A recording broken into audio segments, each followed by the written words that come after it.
Hi, I'm Dave from Military Antiques Toronto, and today I'm going to show you part 3, which I didn't get around to, of the World War I walk-in grouping that, you know what, there's just not enough time in the day, I'm busy, and so here you finally go.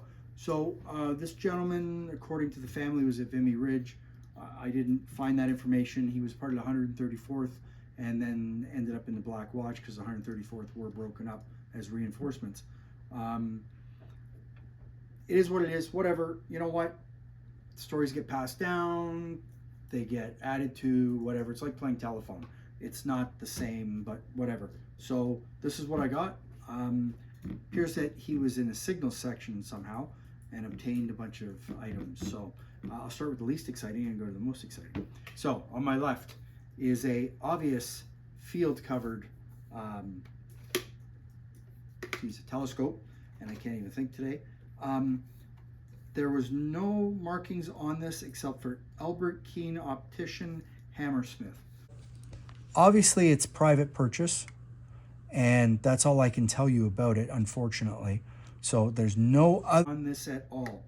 But like all optics, binos, etc., the best way to determine if they are good for looking through is obviously to look in through the reverse, because that way you can see if there's any mold, cracked lens, chips, whatever. So that's the best way to do it. Thankfully there's nothing in here, but it's not military marked, but it's the way I got it. So I'm assuming that this is an officer's private purchase that an optician made for him and the family sent to him, or he bought, whatever you want to prefer, and there you go. So there's that. This lot, so there's 4 actually pieces here. This lot came together. It's missing a strap here, as you can tell. There's obviously something on the back too for more straps, but they're gone. There's not one marking on this at all that I can find anywhere. So, very, very unusual in that sense. So I'll get this stand, and sorry, did that come in there? Yeah, geez. Yes, this did come in there. Okay, so I screwed that up, whatever. This did come in there, I took it out, yes, okay. So, what's neat about this is that this little brass stand obviously goes like that. And this piece, though this piece here has been slightly bent, as you can see, probably from dropping it or whatever, but that goes, this nut piece, I'll take this off to show you, goes through there, but again, it's been bent, so there, and this would go into this mount here, and it would be in this part here, which you can see by undoing the screw there. So again, not one marking on this piece at all, unfortunately, but it's the way I got it. Do I believe it's World War I? Yes. Do I believe it's issue? No, it's private purchase, but that happens. You know what? I'm not going to mess with this. I'm going to put this nut on here, and I'll take it apart after so that you don't get all excited. So, no markings, but it's military. I can't tell you anything other than that. Unfortunately, there's no information on it. So, that's kind of cool. Something neat, something else to get processed and listed. Then we have this. So, this one here comes in a transit case. Extra optic in here for low. The one that's on there is high, if I remember correctly. Again, no markings at all. So there is the low and high. High is already in it. You'll see right there, it says low. And then right there, it says low also. And covered in verdigris, but that's okay. So this comes apart carefully because I don't want to mess it up.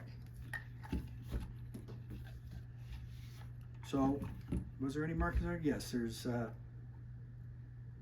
initials of FHW on the end cap. That's it. There is no other markings on here. But that's a serious telescope. No, there was no other markings on here at all. I can't even bother showing you the low and the high on this, because you saw the low. This is the high. There's nothing. Again, signals. And that's a little sun shield, but I don't want to mess with it too much. because hey, it's old. I don't want to break it. So that's neat. Came together. That came with the group. But what's most important to me is this next piece. So what's really cool about this, again, we get the stand. Unlike the other one, it's not private purchase. It is missing, you can see a metal piece here where the strap would go. So there's obviously some leather missing. Fine. Obviously this goes in here. Great. Why is this cool? Well, it's been cleaned, obviously. This was black at one time. You can see where they've stripped it off down to the brass. But right there is a double broad arrow, which the double broad arrow means it's been taken out of military service. The broad arrow would mean it's British military issue in this case. If it was C broad arrow, it would be Canadian. Oh, look right there. So let's see. It says WG Pye and Co. Cambridge, 1916.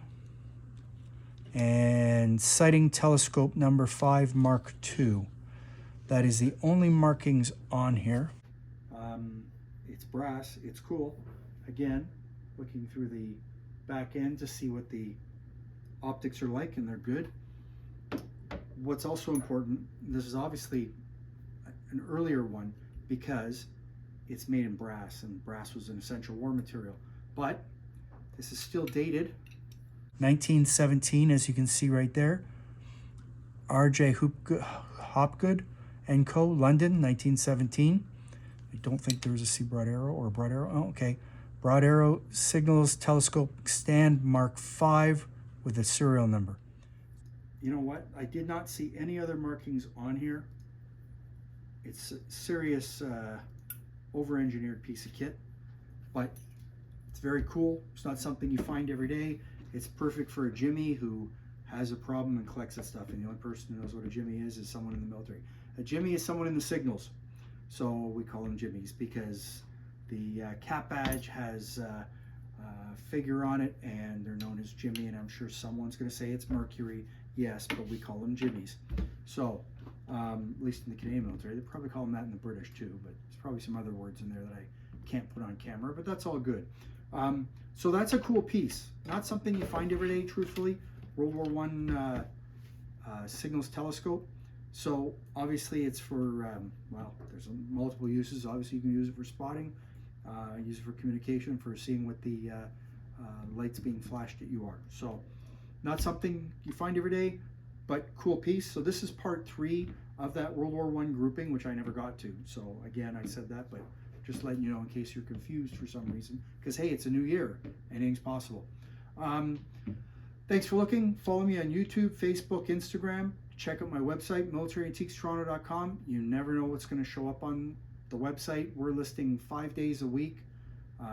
With the new website, people, we're actually getting a hell of a lot more listed every day than we were before.